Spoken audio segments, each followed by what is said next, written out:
Doing a little sneak tactic first before I get too close to the water.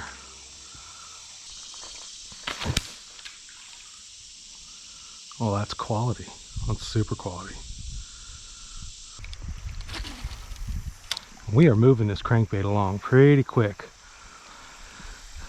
The way I like to start my day is to start quick and then slow down if I need to. If they are chasing, I want to know immediately if they are about that fast life action, because that'll help me weed out if that's not a viable tactic for the day. If they're really sluggish and finicky and just kind of investigating the bite, and they're not willing to chase down a fast bait, we can kind of pivot on that assessment. So I always like to start off with my favorite square bill crankbait and just really run him along the bottom. There we go. We got a bite right there by the log. Did he shake loose? Is he still on there? No, he's still on there. Little spotted bass. Barely felt him on there. They're on the Booyah crankbait. This is the XCS, I believe. Nice shallow diving crankbait, my favorite. Like I said, start with that and then progressively get slower if the bite dictates it. Now, y'all know what that is, right? We call that a hillbilly depth finder. You see a rope swing, you know you got a little bit of depth. Good to toss out. Toss out. That's not a fish. What do we snag here? Big old branch. A big old branch. Man, I thought we had a turtle or something on there. Anyway, we call that a backwoods depth finder. You know when you got a rope swing that you got at least 4 feet. At least 4 feet. You know you can count on some of them country boys not to jump into too thin of water. You never know though.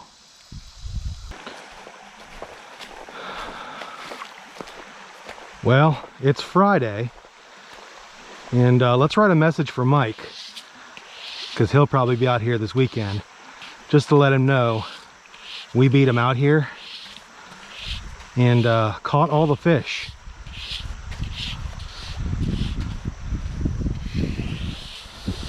I'm gonna make a big smiley face right here for him. No, let's make a frowny face, because he's gonna be sad I caught all the fish. Hi, Mike. We're testing out not a new crankbait, but a crankbait I have not thrown yet. It's the Booyah XCS. It's a shallow diver. Want to give it a whirl. We already got started pretty quickly. Man, I don't know if the gnats are in the camera lens, but man, the gnats are all over my face. All right, type in the comments. I've always had this debate with fellow fishing buddies. What's worse, when you get a gnat in your eye, your ear, your nose, or your mouth? Tell me in the comments which one you think is worse. I think ear, because the sound, oh, the sound is so terrible. Plus, when it's in your, after it's in your ear, you feel like it's lodged in your brain forever. Oh, I hate that. What's the worst? What do you guys think?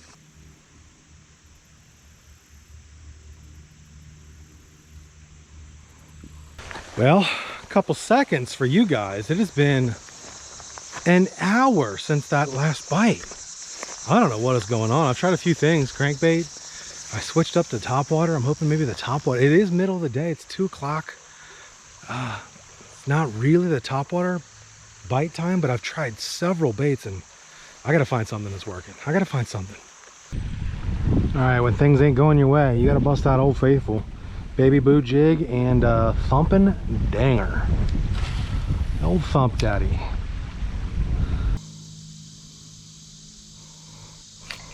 There we go.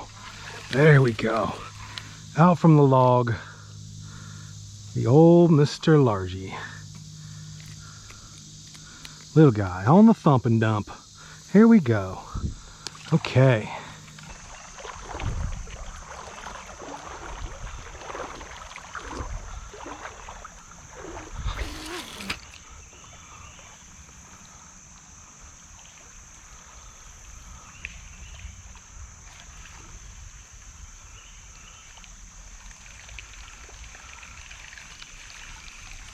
What in the creek chub?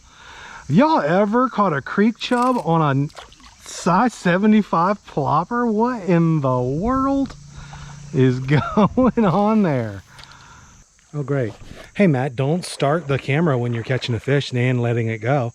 Wouldn't want to get that on film.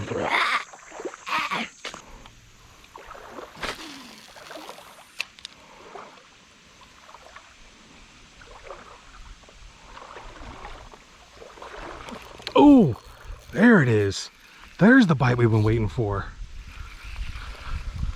There is the bite we've been waiting for on Topwater. Come on. Come on, buddy. Yes, sir. Yes, sir. That's the bite we've been waiting for. Come on. Oh, he T-boned it.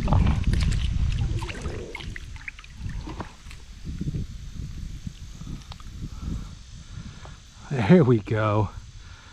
Thank you. He's kind of a skinny, long-looking fish.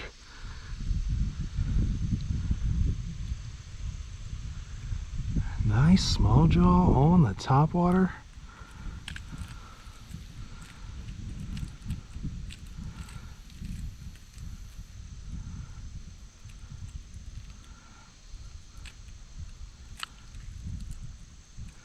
Well, man, woke up here at the buzzer. Nice, super skinny, long 16-incher. We will take that all day long.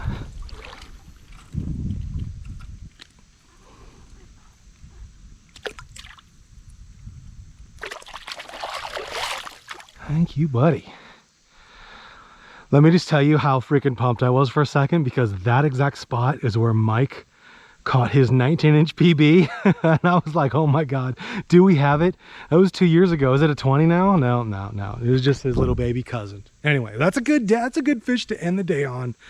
You know, I was just talking to Paul the other day about this. Is like, imagine if we came to a creek, you know, imagine, you know, you got a honey hole that always produces, usually has got a good bite, couple mile stretch that just puts in work.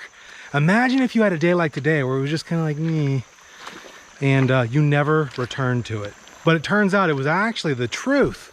It was actually the juice, and it just didn't produce on one day. That's why I always like to give a spot that maybe didn't produce for me like 2, 3 at least solid runs before I go, okay, that's not a place I want to return to. Because you never know. What if it is the juice? And so, I mean, this place is usually the juice. It's just today, it's weird. It's just, everything's turned off.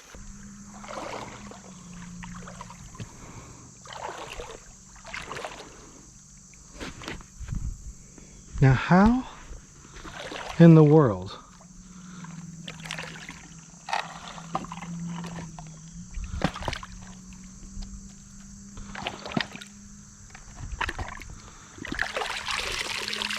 did this get, someone chucked this off the bridge, literally in the time I started fishing to now.